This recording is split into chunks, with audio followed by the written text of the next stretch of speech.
Good morning, everyone, and a warm welcome to you. My name is Shama Banerjee, and I am the Senior Editor at Nimbus 90, and we're delighted that you are joining us for our second episode in our summer series, In Conversation with Digital Leaders. So this series is all about getting a front row seat into the IT strategies for different industry disruptors and how they built their digital advantage, as well as giving you the chance to discuss your challenges with experts from Equinix. So before I introduce our speakers for this morning, there is a Q&A box at the right of your screen. Please do put any questions you have for our speakers in there, and we will aim to ask as many as we can at the end of the session. We also will be kicking off with a poll this morning, so you can find that also at the right of your screen. Please do head over into there now. And you can answer the questions. We'll be digging into the results of that towards the end of the session. So to introduce our digital leader for today, we are going to hear from Chris Truman. He is the Director of Global Networks and Voice at Aviva. Chris is an experienced technology leader who has directed IT projects and operations across global organizations with various business sectors, including FMCG, manufacturing, financial services. And previous to Aviva, he worked at Equinix, SAB Miller, Motability, Rexam, and GSK. So Chris, thank you for being here today. Thank you for having me. I'll now hand over to Matt George, who is the Director of Segment Marketing for EMEA at Equinix, and he will be chairing the discussion. Matt joined Equinix in 2012 and is one of the company's global subject matter experts. He sits as an overlay between the sales and technical teams. He advises companies on the best ways to improve connectivity and global reach through the deployment of Equinix's global interconnection platform. So Matt, I'll hand over to you now. Thanks for joining us this morning. Good morning, everybody. And morning, Chris. Thank you for joining us. Very pleased to have you with us this morning in our second conversation with digital leaders.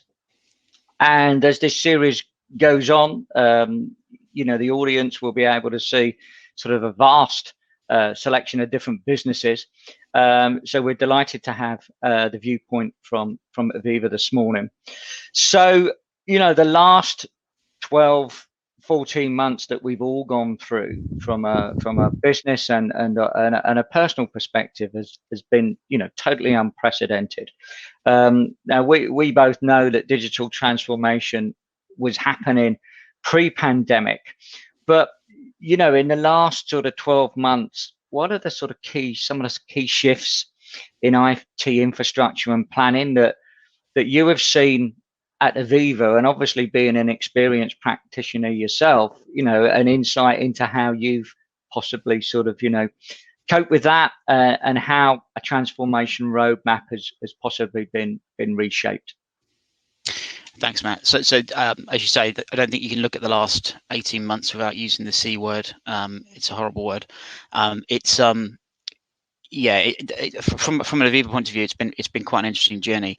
We were in the middle of a network transformation project when COVID actually kicked in. So it was in some ways you could say it's been good timing, because what the pandemic has done is really shine a light on where we needed to invest differently. So from an Aviva point of view, the rapid adoption of remote working was a huge hill. If you look at our core businesses, contact center workers were seen as you work from the office. If you're a contact center worker, you don't work from home. That was very much the thinking within the organization.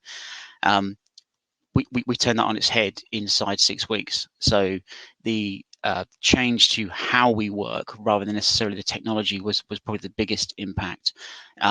We're very customer centric, as I'm sure most of the organizations on this call are.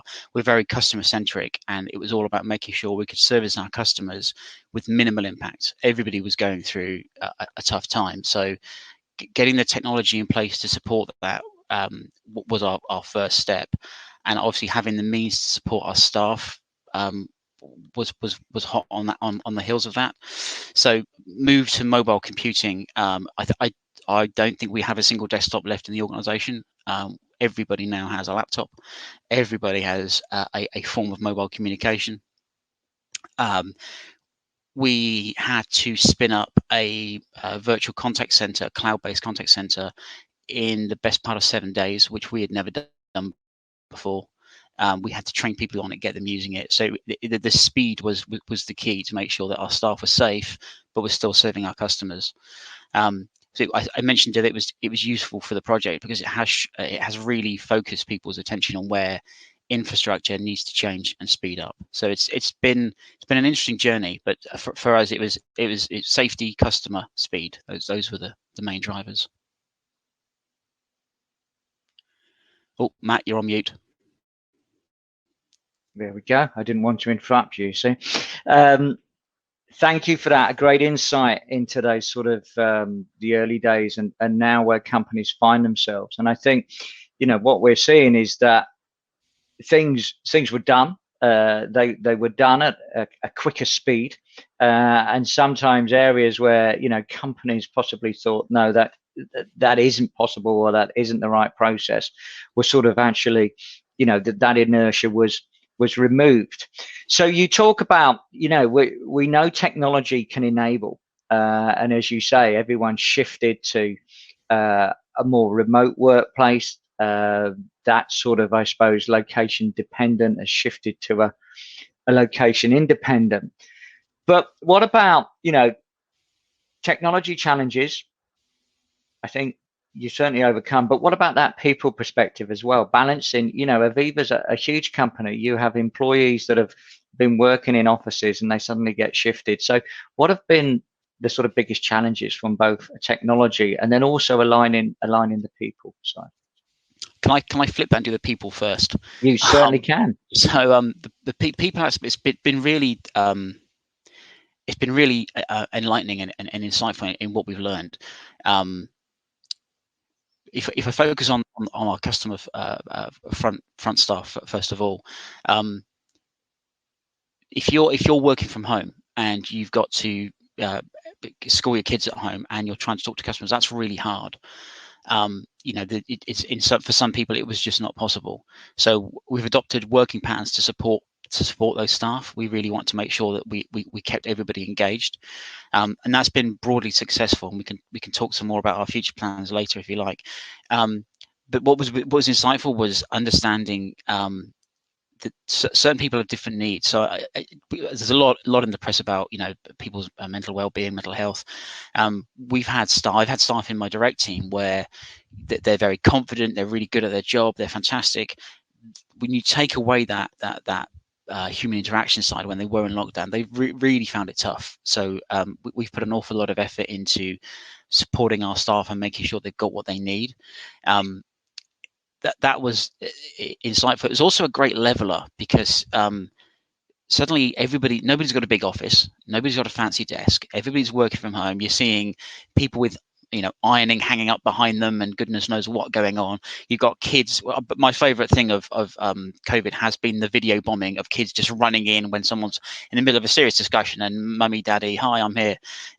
It has been a great leveler, and I think in some respects it's kind of made us all a little bit more human, which has been nice.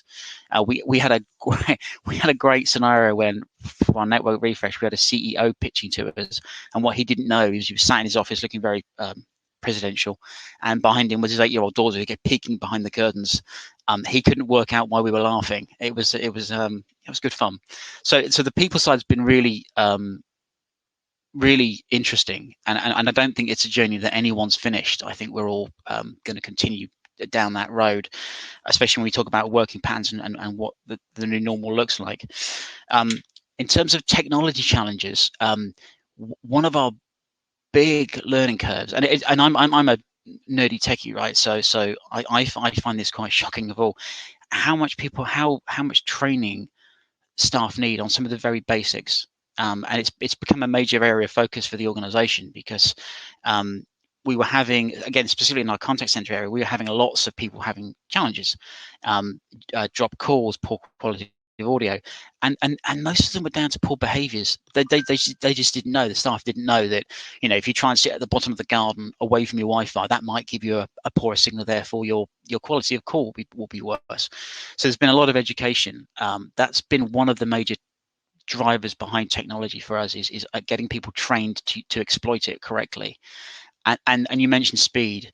A great example. We were in the middle of transitioning from Skype to Teams when lockdown started, and we had like a 9-month rollout plan. Well, that wasn't going to move. Skype isn't.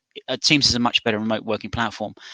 We accelerated that and did it in 9 weeks, and that has been really successful. But again, it's about getting the training in place so people can adopt it quickly, and then changing people's mindsets to think more agilely and think about the impact to the staff who are supporting our customers. So that's been the again, it's more people challenge than the technology, but it's getting the technology out there quicker has been one of our biggest challenges.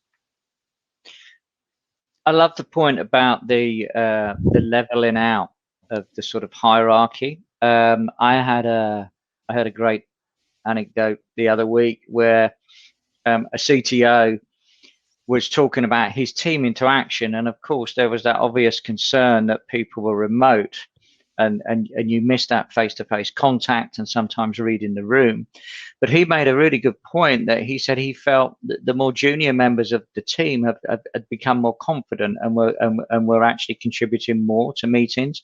And while he was keen to go back and see everybody and have that face-to-face contact, he didn't want to lose that.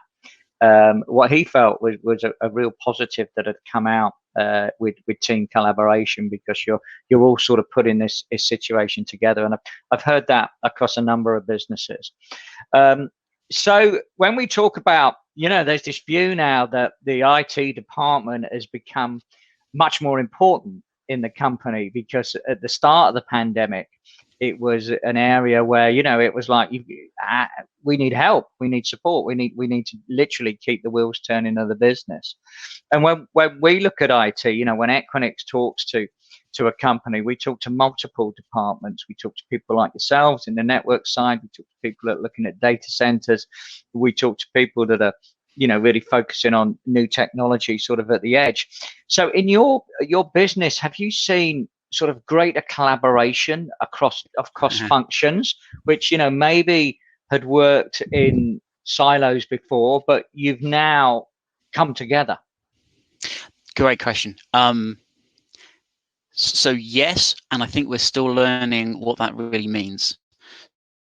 So obviously Aviva is a regulated organization, so we take security very seriously. So our CISO chaps, it's all good humored. They do sit in their own little towers, as it were, but we had to make some rapid changes to our working environment. If an example would be split tunneling the VPN. If you'd have asked me 18 months ago, could we split tunnel the VPN, I would have been told no. Everything has to come through the VPN. We absolutely need oversight of every single packet. That was the approach. It became very clear in the early days of COVID that we needed to offload as much of that traffic as possible. To be fair, we were knocking on that door before COVID, because we knew this was it's best practice. But I think it opened certainly our CISO colleagues' eyes to saying, actually, we need to work differently. So those bridges are still being built. We're still working out how across an organization that is global and is as I want to say conservative, that's probably the wrong word, certainly as traditional as Aviva, how we can break those barriers down and work more. Again, I like the word agile, fleet of foot. We need to move quicker. We don't necessarily need to get product to market quickly because of what we do. We do need to get communications to market more quickly, which means we need to engage our staff better. So yeah, we're still learning what that means. Our cloud department is another good example where during COVID we've kind of ridden the pain wave, got through the other side, and said, okay, what does this mean for our cloud journey? Where are we going? We had a roadmap that's now been turned on its head, and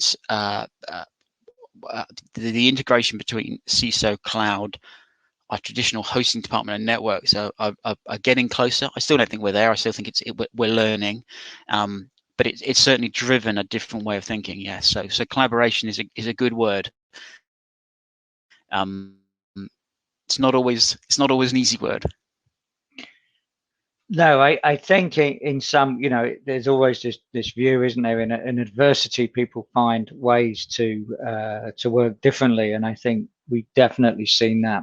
And now, we had conversations like this with companies probably 3 months into the pandemic, And it was always, there was that view, I think, that people thought, oh, right, well, once we get back to normal, this will happen. But 14 months on, the new habits have formed, new ways of working have formed. So it's interesting to sort of to hear you say that. Now, one of the obviously businesses and your business covers, you're an insurer, but you cover so many different sectors. Sectors that have been affected. So travel and motor insurance. We've all done a lot less of that in the last 12 months. So when your business looks at costs from an IT perspective, and I tend to use the term cost optimization as opposed to cost savings, because as you were saying, your roadmap has been revisited. So are you managing that balance now? If you look at IT between what would be previously traditional CapEx, where there's that physical footprint, moving much more to an OpEx model where you're consuming services on demand, much more as a service to help your financial model. Could you talk a little bit about that? Yeah, I'll refer to our network refresh. It's actually, the project's called P18, and one of the tenets of it was I didn't want to buy tin. Traditionally, you would go out, you'd buy a load of tin for whatever reason, whether that was for UC, contact center, or for network. That it was a great model for a period, but unfortunately, you're stuck with that tin. So I want to have a much more consumption-based model. We've broadly achieved that. What's been interesting is we could get that through our mind and through our financial department's mind quite easily. The vendors in the market, I think, I'm not including Equinix in this, by the way, but if you look at some of the traditional telcos, they found that shift really hard. And during the negotiations of P18, it became quite frustrating that move, that digital shift, isn't there for some of the big telcos. I'm sure it'll get there over the next year or so, but it certainly wasn't there a year ago. We were really pushing hard on. Don't just sell me a box, sell me an outcome. I want to talk about outcomes.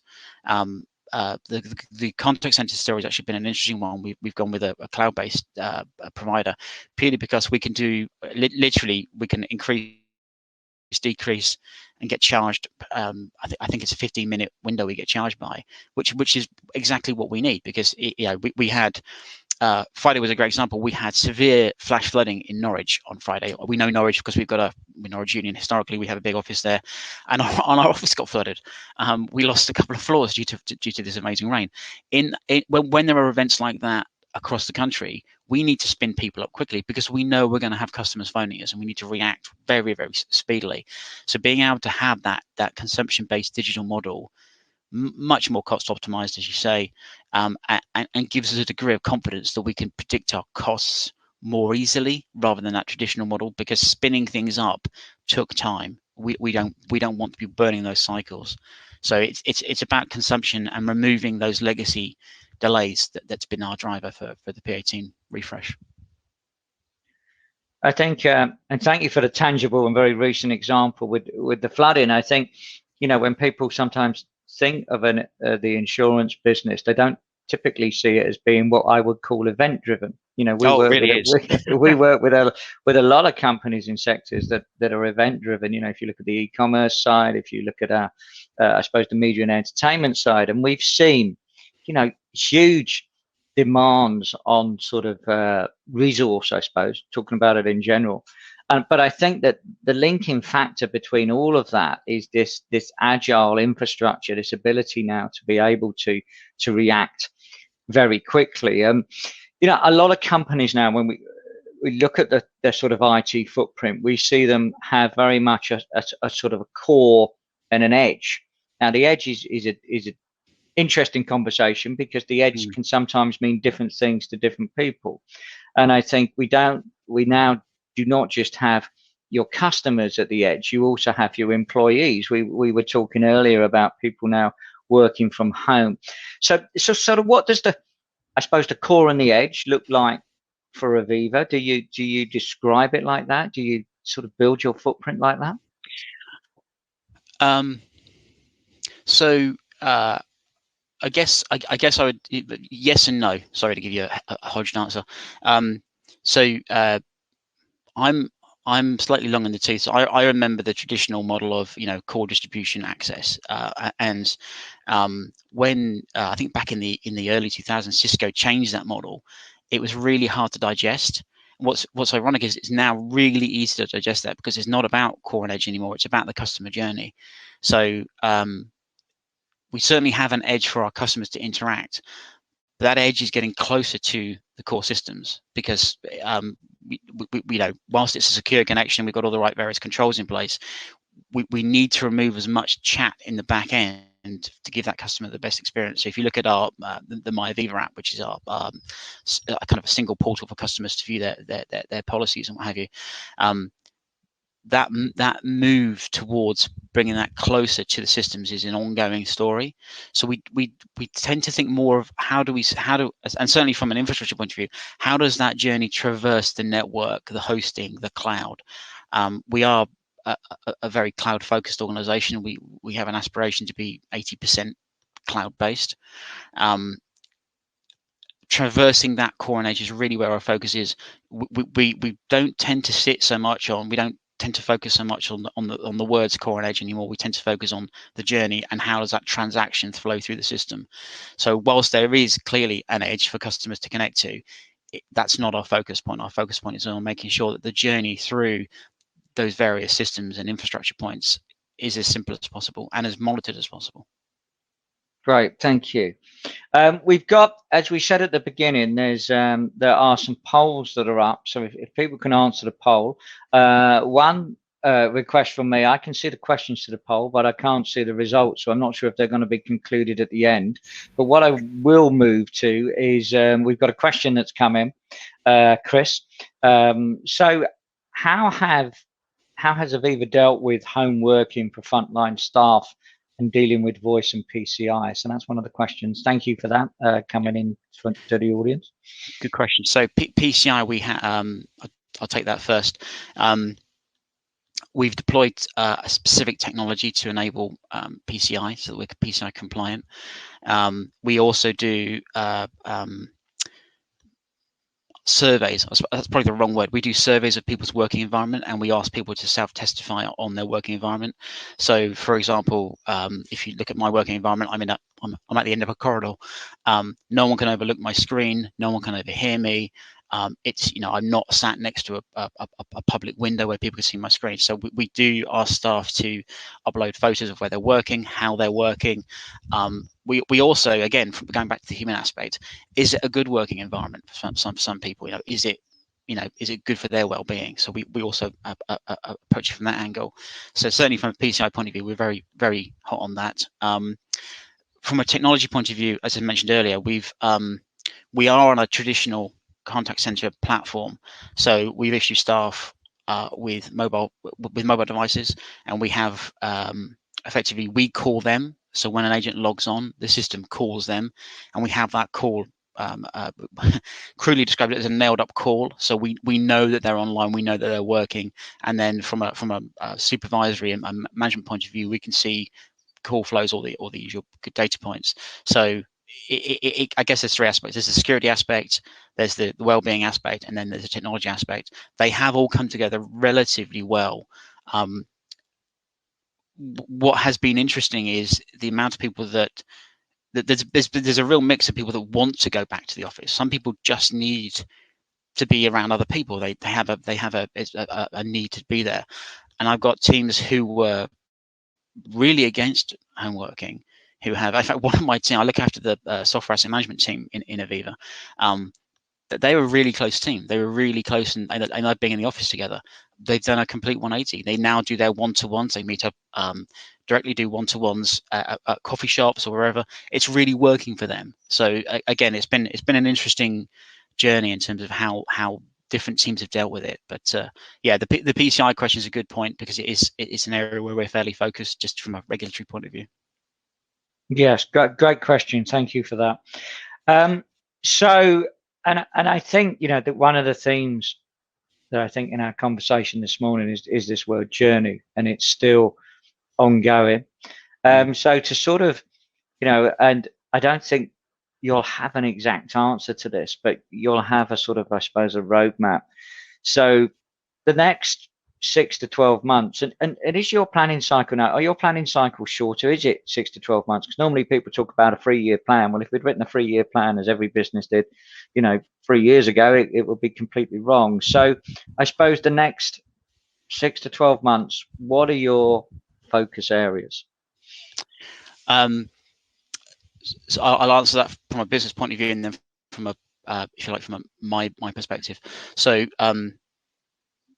people talk about return to normal. There isn't a return to normal. There is a transition to whatever is next. I don't think there is a return to how things worked. So we're very much focused on where staff want to get back to the office, they can do. That's driving a change in technology for my area. So we're looking at increased flexibility for staff. So simple things like better Wi-Fi coverage, better devices, making sure that people can connect wherever they need to connect. That's certainly a business driver. Getting staff back to, if they need to, is the continual focus and obsession with making sure if our customer needs to contact us, they can. We do have stories of if people calling us from the side of a motorway, they're a single mother with 2 kids in the car and they're broken down. We need to be able to answer their calls, whether that be SMS, telephone, email, whatever it is. We need to have people on being able to serve those customers. So being able to work wherever the staff need to work and having that always on mentality is certainly one of our areas of focus for the business. We're also going through some divestments within the organization. So we're focusing on what we call our invest markets. So we are divesting some of our overseas markets. That's a major area of focus. Bringing it back to kind of my view of the world, there's the cloud. Our cloud journey is a major driver for us. We're looking at a poly-cloud infrastructure. We're actually working with Equinix on this. It's been a really good story so far in terms of how we can develop kind of our next stage of cloud. We're kind of I view us as we're kind of on our cloud 1.0 at the moment, and we are moving to the next iteration of that, as well as obviously finishing the network optimization and contact center migrations, which do tend to take up quite a bit of my time. Yes, I can imagine so. We've got a couple more questions coming in, so I want to throw those out because Sure. they're great questions. One's a very functional question and sort of touches, I suppose, well-being and staff management. So how have you dealt with sort of any requests from team to sort of maybe cover costs at home, like extra broadband cost or utilities cost, etc.? I suppose that's maybe a corporate policy that you have. Is there anything you can comment on that? So we've certainly dealt with it. It's not a corporate policy at the moment. We're developed. That is still being developed because it was all done in such a hurry. We didn't have a policy for it. We're developing that. We are covering costs where needed. The company's done a great job of if people need to screen any technology, even down to a chair. We've had people going in and raiding the offices. So our offices have got no chairs left, no desks left, no screens left, because they've been sent to people's homes, and we've done a really good job on that. And we are looking on a kind of team by team basis at the moment from a cost covering point of view, but we are also looking at a corporate policy to decide how will we cover those going down. Again, one of our concerns is we don't dictate who our staff use as an ISP, but if a major ISP has an issue in one of our metropolitan areas, Norwich is a good example, a large part of our staff are going to be impacted. So we need to have again, how do we get staff connected in that situation? So we're also developing that policy around, do we give them 5G devices? Do we what's our fallback position? So that's still in development.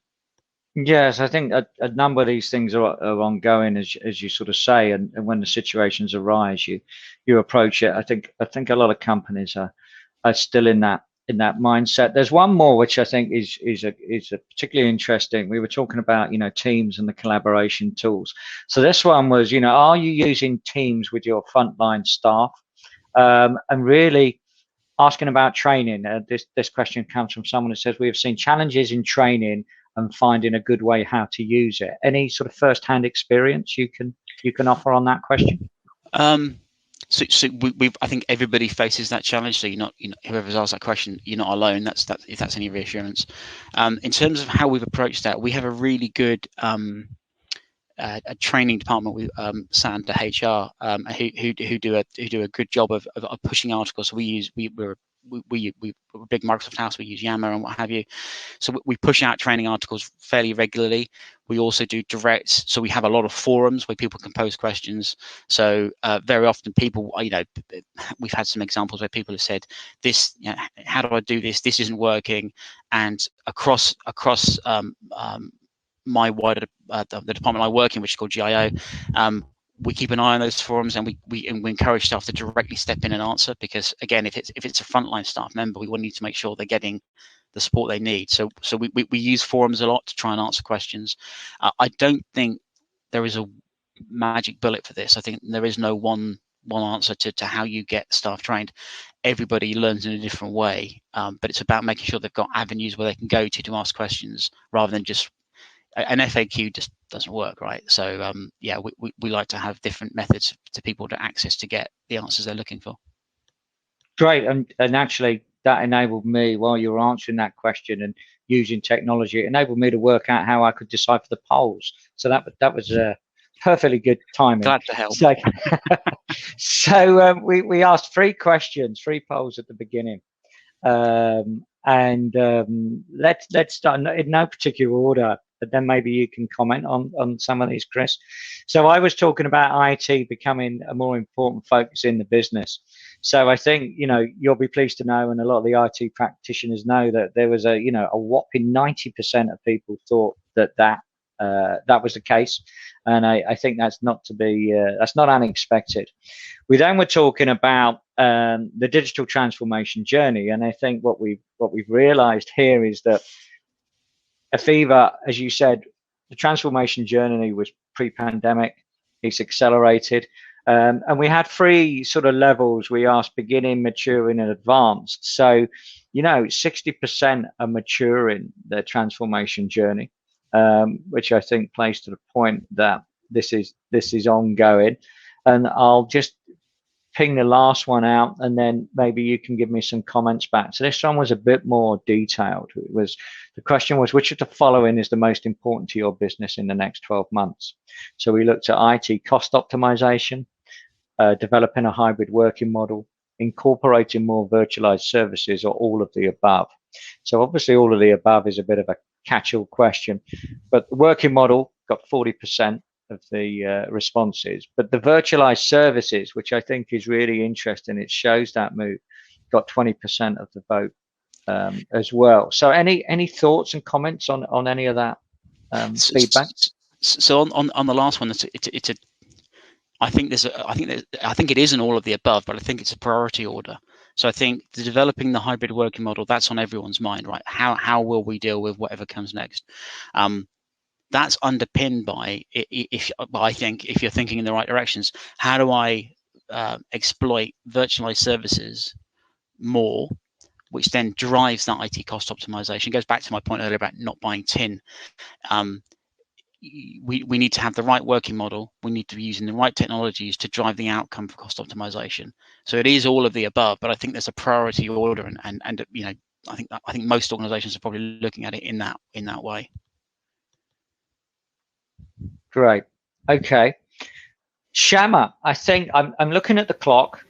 We've sort of 5 minutes past. We've had some great interaction from the audience. We've managed to work the polls. Can I hand back to you? Is there anything we've missed this morning? So I wonder if there are some more questions that came through on the Q&A which we haven't addressed. Matt, I wonder if you would like to pick out some of the questions that we haven't had a look at yet. I'm looking particularly at, I think Simon Holford put a really interesting question in there, which... got that one. Yes. Yeah, I think you've kind of covered already, but I think this is... Well, no, let's dig into it a bit more. Yeah. So we now have, businesses, Aviva, you now have teams that are dispersed all over the place, really, sort of remotely. And I've experienced this ourselves with Equinix. Now, the collaboration tools, as we're all talking this morning, you know, we can have this conversation. None of us have had to jump on a train and go anywhere. And I think, you know, we've shared some great insights. But when you've got a more maybe creative challenge, how have the teams come together to sort of resolve that? Is it still difficult? Are there some limitations? I'll give you an example from an Equinix point of view. I was talking to some of our solutions architects, and they missed that, I suppose, whiteboarding type of session. So that was Simon's question. So thank you, Simon, for that. Good question. Yeah, look, again, I'm a big fan of drawing pictures.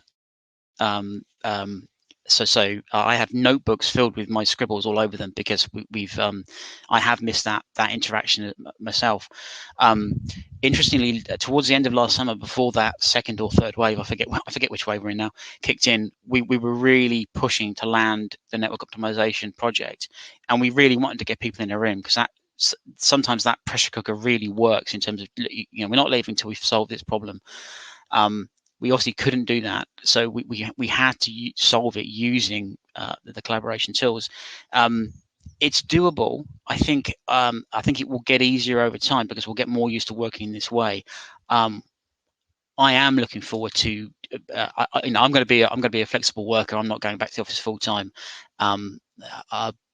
purely because it's saving me so much hassle in terms of time. I get much more done now. But I am looking forward to when we have these particularly knotty problems coming along, getting people in a room. I don't think that's the only way forward, though. I do think it's a mix of the two. So we've had to use collaboration tools. It's been a learning curve. I think a lot of people have struggled. I've got much better at drawing with a mouse than I ever thought I would be able to draw boxes and goodness knows what else on virtual whiteboards. So we've embraced the technology, but I don't think it ever quite replaces that face-to-face. But I think the difference is the collaboration tools will be the go-to point to start with going forward, not the face-to-face. So I think, as you said, Matt, jumping on a train is probably option B, not option A. Yeah, I think that's a great way to look at it, actually. Option A, option B. I think that's all the questions. I think we have covered all the questions now, unless I have missed anything. Shama, is there anything else from your side? Yeah, I just wanted to dig into, I'm just pulling up the poll results there. One of the poll results there that we've seen is that, Matt, like you said, most organizations sitting in the maturing part of the digital transformation journey. And Chris, I wonder if you have kind of any maybe top tips or advice that you can give to those organizations that are sitting there now in the midst of this kind of flexible working. What will these enterprises need to do in order to get themselves to the advanced stage of the digital transformation journey? I think my first tip would be keep the customer at the heart of it, because it's easy to get sucked in. You know, digitization it's a great marketing phrase, right? Everyone loves it. Everyone wants to go digital. What does that really mean? And it's about making the customer experience easier. Really, that's what it should be. It shouldn't be about driving a cost outcome. It should be about driving, brand loyalty, customer engagement, customer satisfaction. So for me, I would always stick with keep the customer at the heart of it, and then, as I mentioned earlier, understand that journey that they're taking through the various systems you're using. Understand where you've got weaknesses, and I think the focus is much more. It's interesting. I think infrastructure was a commodity. I think it's that next generation of commoditization with the virtual working, things like the Equinix fabric. We're about to start exploiting that. That's driven another version of infrastructure, but I think the focus has to be on the application estate and making sure that's ready to embrace dynamic change. Because a lot of, certainly again, an insurer with a couple of 100 years of experience, we've got some fairly clunky old applications, and those are our challenge areas. So keep the customer at the heart of it. Focus on making sure your applications are digital ready, not just the front end, but the entire journey. That's where I would focus. Definitely. It just reminds me of some research we did at the beginning of this year. We release a digital trends report every year as a community where we survey our community and see what they have to say about their digital strategies. And one thing that, I mean, linking back to what you were saying earlier about the acceleration, one thing we saw really jump this year was the number of organizations saying that digital is in their DNA. So we asked them about where they are with their digital strategy, and is it by department? Do you have a clear strategy communicated across all departments? You know, where are they with that? Are they still developing it? The top end of that is digital is in our DNA, and we saw that double the proportion of respondents saying that this year as opposed to last year. So I think that just reflects what you were saying there. So Chris, Matt, I don't know if you've got any closing remarks before we move on to the next section of this morning. I think, well, firstly, I would like to personally thank Chris for sharing such valuable insights this morning. I'd like to thank the audience that were very active in putting some questions through. That always helps the conversation. I think, you know, as you know, we work with so many businesses across so many sectors, and one of the questions we always get asked is, well, you know, is everything different? And you hear we've done 2 of these so far, and you know, the stories are very similar, but I think what's come through for me in this one is really that people and technology. So people not only that are working for Aviva, but also the customer as well. It's a very customer centric business. And the technology enables us, but you've really got to make sure it works both for your employees and it's serving your customers. So that was what I sort of picked up really this morning as the thread running through this.